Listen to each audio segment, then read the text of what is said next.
का स्वागत है। मैं दिनेश कुमार, आप देख रहे हैं न्यूज़ सूर्या टाइम।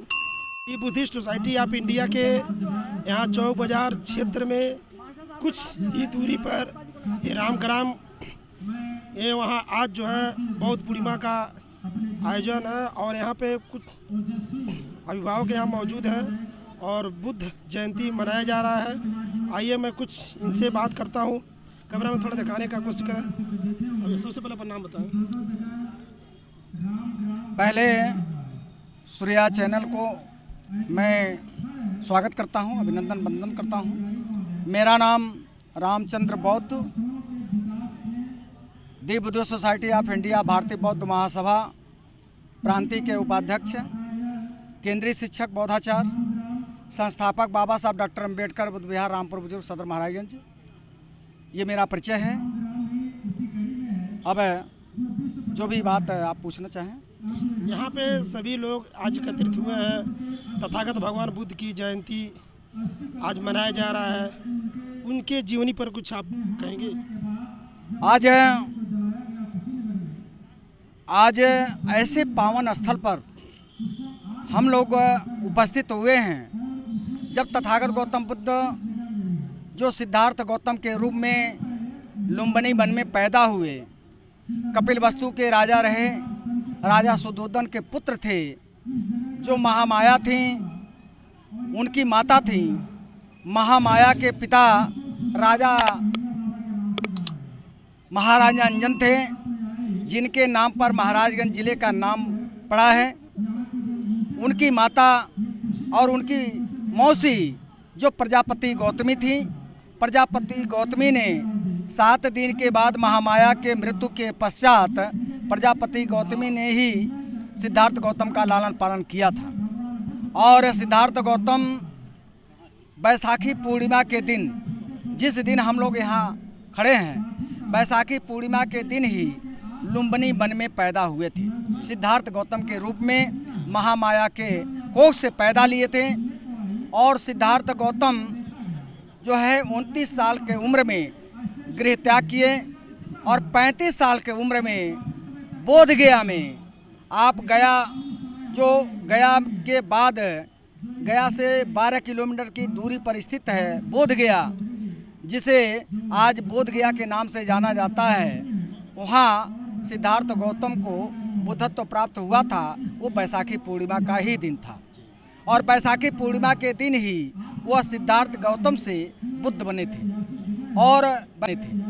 और बैसाखी पूर्णिमा के दिन ही उनका महापरिनिर्वाण कुशीनारा में हुआ था, जो आज के डेट में कुशीनगर के नाम से जाना जाता है। जो मल्लों की राजधानी थी, चनऊ मल्ल जो कोल वंश के थे, जो कुर्मी पटेल जो वंश है, वो कोल वंश के लोग हैं। और कोल वंश के ही यह सिद्धार्थ गौतम की माता महामाया प्रजापति गौतमी और महामाया कोल वंश की थी और उनके कोष से पैदा हुए थे।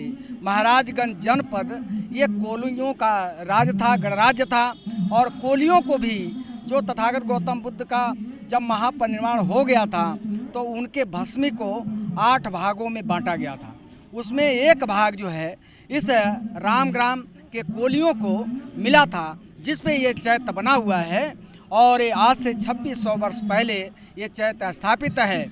और यह एक ऐसा स्थल है, 8 जो भाग बटे थे, उसमें हर जगह से अशोक सम्राट ने निकलवा करके उसमें 84,000 स्कंदों का निर्माण तो कराया।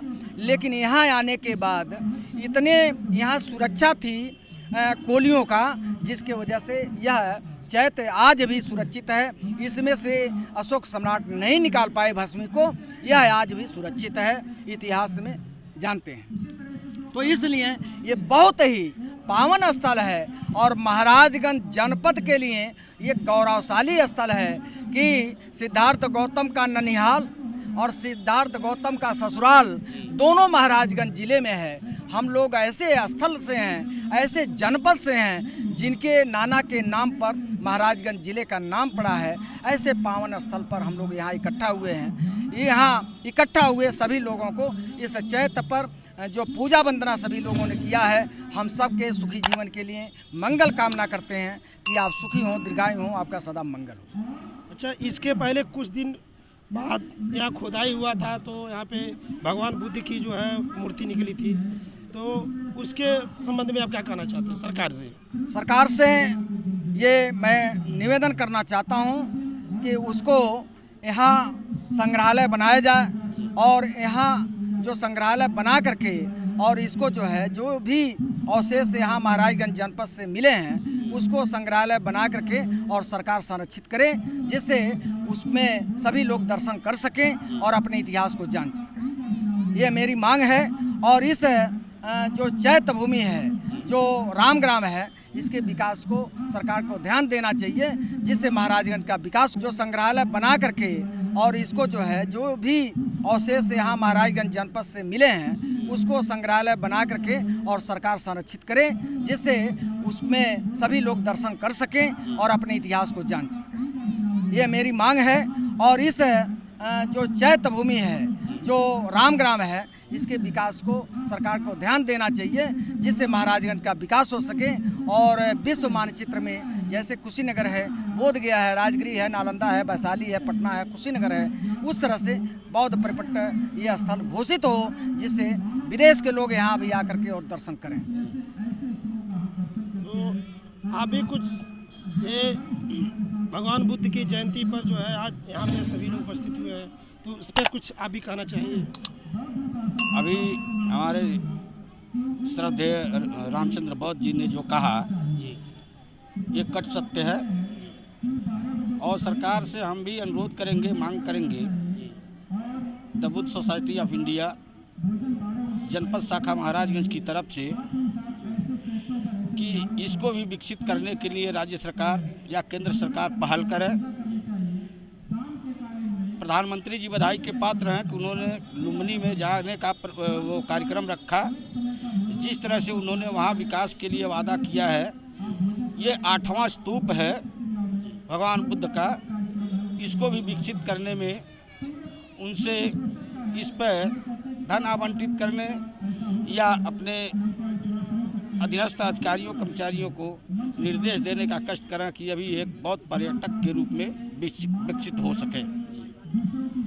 इस बार कुछ आप भी कुछ कहना चाहेंगे?